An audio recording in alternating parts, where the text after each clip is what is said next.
علامہ ابن تیمیہ رحمہ اللہ تعالیٰ کی کتاب ہے رفع الملام عن ائمۃ الاعلام. ملام کہتے ہیں ملامت کو, رفع کا معنی دور کرنا. جو بڑے بڑے ائمہ ہیں ان سے ملامت کو دور کیا انہوں نے, کہ ان پر جو الزامات لگتے ہیں نا, فلاں نے فلاں حدیث کو نہیں لیا, فلاں نے بخاری کی فلاں حدیث پہ رد کر دیا, اس کو نہیں مانا. تو انہوں نے ایک کتاب لکھی ہے کہ ہر ایک کا استدلال کا یعنی دلیل سے مسئلہ نکالنے کا اپنا طریقہ ہوتا ہے, تو وہ طریقہ عوام کو معلوم نہیں ہوتا. امام مالک تو اہل مدینہ کے عمل کو حجت مانتے ہیں. امام مالک موطا میں حدیث لے کر آئیں گے مگر فتویٰ اس کے خلاف دیتے ہیں. کیوں خلاف دیتے ہیں؟ وجہ اس کی وہ کہہ رہے ہیں اہل مدینہ کا عمل اس کے خلاف. وہ کہتے ہیں یہ کیسے ممکن ہے کہ اہل مدینہ جو جنہوں نے نبی کے آخری عمل کو دیکھا وہ ایک غلط چیز کو فالو کر لیں. کہتے ہیں یہ نبی کا جو عمل اہل مدینہ کے عمل سے پہنچا ہے وہ زیادہ ہمارے لیے قابل قبول ہے. میں مدینہ میں تھا تو ایک مولانا صاحب وہاں اردو میں بیان کر رہے تھے. وہاں بھی جو اردو میں بیانات ہوتے ہیں نا وہ ماشاءاللہ فرقہ واریت دبا کے بھری ہوئی ہوتی ہے اس میں.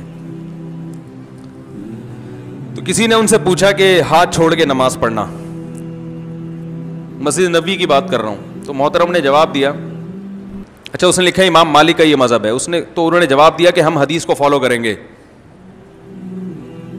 امام مالک نے جو یہ لکھا ہے ہاتھ چھوڑ کے نماز پڑھنا, یہ قرآن و سنت کے خلاف ہے.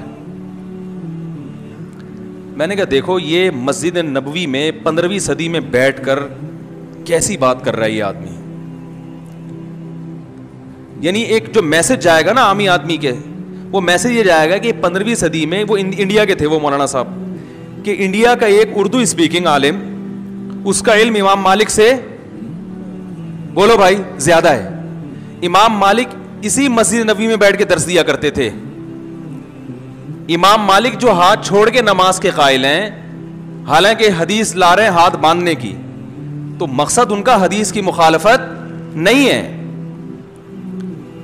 وہ کہہ رہے ہیں کہ اہل مدینہ چونکہ ہاتھ چھوڑ کے نماز پڑھ رہے ہیں, یہ اس کی علامت ہے کہ رسول اللہ صلی اللہ علیہ وسلم کی آخری نماز ہاتھ چھوڑ کے تھی, ورنہ اہل مدینہ ہاتھ چھوڑ کے نہ پڑھتے.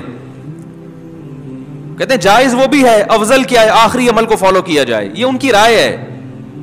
تو آپ مسئلہ اس طرح بھی بیان کر سکتے تھے کہ ہاتھ چھوڑ کے نماز پڑھنا, امام مالک جب فتویٰ دے رہے ہیں تو امام مالک کا علم ناقص نہیں ہے, وہ ایک دوسری حدیث کو فالو کر رہے ہیں جو ریٹن فارم میں نہیں ہے, وہ سینہ بسینہ چلی ہے. حدیثیں صرف ریٹن فارم میں نہیں ہوتی, سینہ بسینہ بھی نبی صلی اللہ علیہ وسلم کے عمل کو فالو کیا جاتا ہے. تو انہوں نے جو سینہ بسینہ جو عمل ہے اس کو زیادہ ترجیح دی ہے, اور ریٹن میں جو حدیث خبر واحد ہے اس کو انہوں نے مرجوح قرار دیا ہے. اگر یہ اسٹائل ہوتا تو عوام کے پاس میسج جاتا کہ وہ بھی ہم سے زیادہ حدیث کو بولو بھائی فالو کرنے والے لوگ تھے. پھر آپ کہتے کہ بھائی میری رائے یہ ہے, آپ جس رائے کو اس میں چاہے فالو کریں وہ بھی ٹھیک ہے, اور بولو بھائی یہ بھی ٹھیک ہے. لیکن ایسا میسج جاتا ہے جیسے میں جانتا ہوں قرآن و سنت, باقی سارے کیا تھے ان کو تو پتہ ہی نہیں تھا. پھر مقابلہ کرتے ہیں امام مالک کو فالو کرو گے یا نبی کو, محمد کا کلمہ پڑھا ہے امام مالک کا کلمہ پڑھا ہے تم نے صلی اللہ علیہ وسلم, مقابلے میں لا کے کھڑا کر دیتے ہیں. ائمہ مجتہدین کو کس کے مقابلے میں لا کے کھڑا کر رہے ہیں؟ محمد صلی اللہ علیہ وسلم کے. حالانکہ ایسا نہیں ہے, آپ ان کو ان کے مقابلے میں کیوں لا رہے ہو بھائی؟ میں نے اسی طرح کسی سے بات کی تو میں نے کہا عبداللہ بن عباس کا یہ فتویٰ ہے. انہوں نے کہا کلمہ آپ نے نبی کا پڑھا ہے عبداللہ بن عباس کا؟ میں نے کہا سوال یہ ہے کہ عبداللہ بن عباس نے کس کا کلمہ پڑھا تھا؟ سوال تو یہ پیدا ہوتا ہے نا, جب انہوں نے نبی کا کلمہ پڑھا ہے تو یہ کیسے ممکن ہے کہ آپ کا فتویٰ نبی کے مطابق اور ابن عباس کا فتویٰ نبی کے خلاف؟ یہ تو ممکن ہے کہ ابن عباس کو حدیث نہ پہنچی ہو پھر انہوں نے اس کے خلاف فتویٰ دیا ہو, پھر تو ٹھیک ہے, لیکن وہ حدیث بھی بیان کر رہے ہیں اس کے باوجود اس کے خلاف فتویٰ دے رہے ہیں, تو اس کا مطلب اس حدیث کا وہ مطلب نہیں ہے جو آپ بیان کر رہے ہو.